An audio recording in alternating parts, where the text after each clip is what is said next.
un exercice qui est complexe parce que on nous a habitués à aller voir à l'extérieur, demander à l'extérieur, nous remettre à l'extérieur. Et que finalement, on était vers le yang et que là, aujourd'hui, on doit se tourner vers le yin. On doit tourner vers l'accueil, recevoir.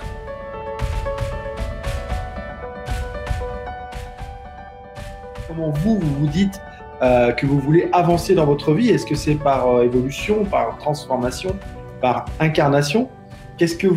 Comment vous voyez les changements dans votre vie?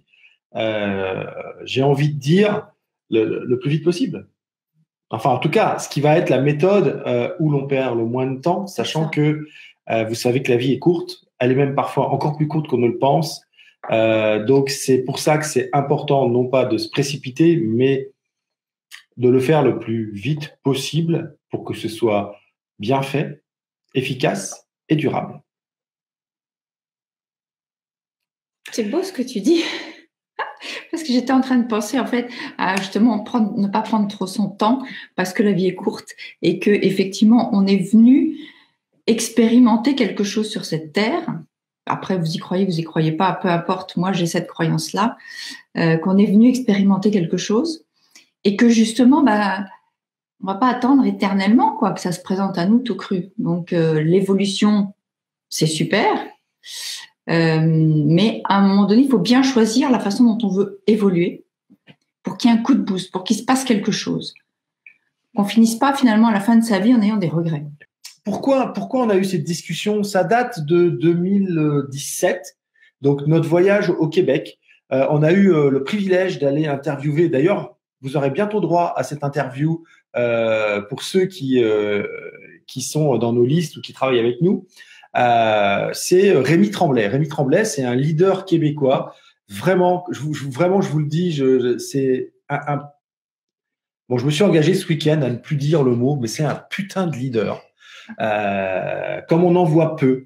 Parce que c'est pas parce que il gagne des millions ou parce qu'il est chef d'entreprise ou parce que c'est un super manager. Non.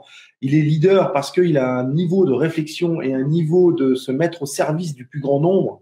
Par exemple, si je vous image ça, c'est que finalement, quand il donne une idée ou quand il lance une idée, il s'en fout qu'elle soit à lui ou pas. Ce qu'il veut, c'est que cette idée prenne vie, se développe et devienne l'idée de tout le monde. Et c'est un petit peu l'idée du leadership qu'on se fait. Il suffit pas de gagner des millions pour être un leader. Être un leader, c'est une posture, c'est un comportement, c'est un mindset spécifique. C'est pas parce que j'ai gagné des millions que je suis un leader. On connaît des gens, et je vous ai déjà dit, vous savez, dans une usine qui prend feu, souvent le héros du jour, c'est pas le manager ou le chef de l'entreprise. C'est souvent l'ouvrier qui a jamais rien dit, mais qui là, à ce moment-là, prend son leadership, voit quelqu'un en difficulté et va aller le sauver avec son courage parce qu'il sait qu'à ce moment-là, lui, il est fort, et ben, il peut se mettre au service de celui qui est en difficulté pour l'aider à sortir. Ça, c'est du leadership. C'est important, on parle de leadership, mais pourquoi? Parce que on sent bien que sûrement que le gars qui sauve quelqu'un dans une usine, il va se passer des choses nouvelles dans sa vie. Là, on est dans la transformation, on est dans l'immédiat. On va avoir un déclic à ce moment-là. Alors, on a Sylvia qui nous dit incarnation. On va y revenir, Sylvia, ça m'étonne pas. Pourquoi? Je ne sais pas. Et donc voilà, on est avec Rémi Tremblay. On l'interview sur l'estime. Vous verrez, c'est rigolo comment on le fait. Je vous en dis pas plus. Et à la fin, on a une discussion. Après qu'on ait coupé les images et tout, enfin qu'on ait arrêté la caméra, on a une discussion. Et à ce moment-là, nous on était très. D'ailleurs, ma phrase c'était choisissez l'évolution, vous serez mort avant de voir le changement. Choisissez la transformation, vous vivrez le changement. C'était la phrase que j'aimais dire et je trouvais que c'était vraiment flagrant qu'effectivement la vie étant courte, l'évolution c'était un peu short pour voir les résultats dans sa propre vie. Donc la transformation était à mon avis le choix le plus fort. Et puis là on discute. Puis à un moment donné, je regarde Rémi et je lui dis mais en fait c'est Rémi, ce qui me vient là en discutant avec toi sur tout ce que tu nous dis et tout, c'est que c'est pas la transformation qu'il faut viser parce qu'en fait Rémi nous disait qu'on avait tout en nous, que voilà il n'y avait rien à changer, on a tout en nous. Et je disais t'as raison. On n'a rien à transformer en nous, rien du tout. En revanche, ce qu'on se doit de faire pour se respecter, pour s'honorer, pour honorer la valeur qu'on a, c'est de s'incarner, c'est d'incarner ce qu'il y a ici à l'intérieur. Et l'incarner, c'est le laisser exister, le laisser sortir, lui permettre, même pas le laisser, le faire sortir. Donc, être ce que l'on est là à l'intérieur. Et donc, du coup, d'incarner pleinement notre moi profond, notre caractère, nos sensations, ce qui se passe là à l'intérieur. Et du coup, eh bien, la transformation va se faire d'elle-même puisqu'il va y avoir des impacts nouveaux, il va y avoir des impacts inattendus chez les autres, dans votre monde familial, professionnel, dans vos communautés.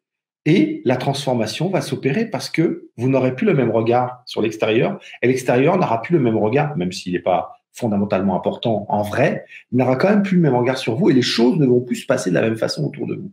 Et je ne dirais pas de non, rien, mais on a eu un formidable exemple hier et aujourd'hui, c'est qu'on a eu encore un entretien. Vous allez me dire, ils parlent que de leur entretien de 45 minutes, mais n'empêche que moi, je vous raconte ce qui nous arrive.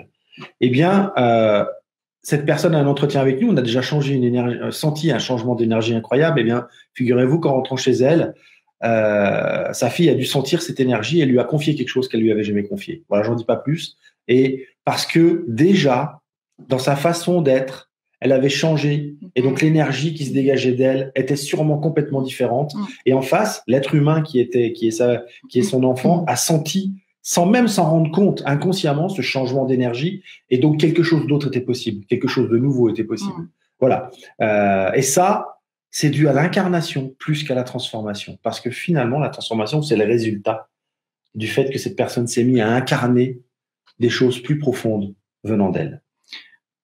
Ouais, et on a tous tendance à absolument vouloir, en fait, avec le vouloir. On veut évoluer, ou on veut se transformer, on veut faire toutes ces choses-là.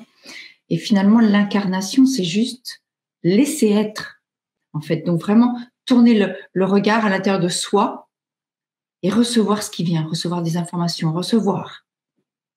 Et après, quand on reçoit, c'est à ce moment-là qu'on décide de repasser dans le yang et de le mettre dans la matière, en fait, de le concrétiser, de le densifier de manière à ce que ce qu'on reçoit comme information, elle puisse être, elle puisse exister.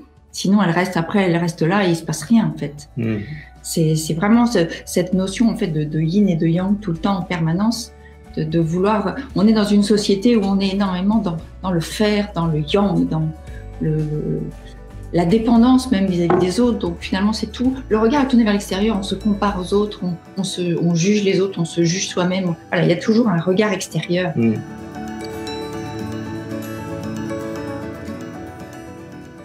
Voilà, le fait que...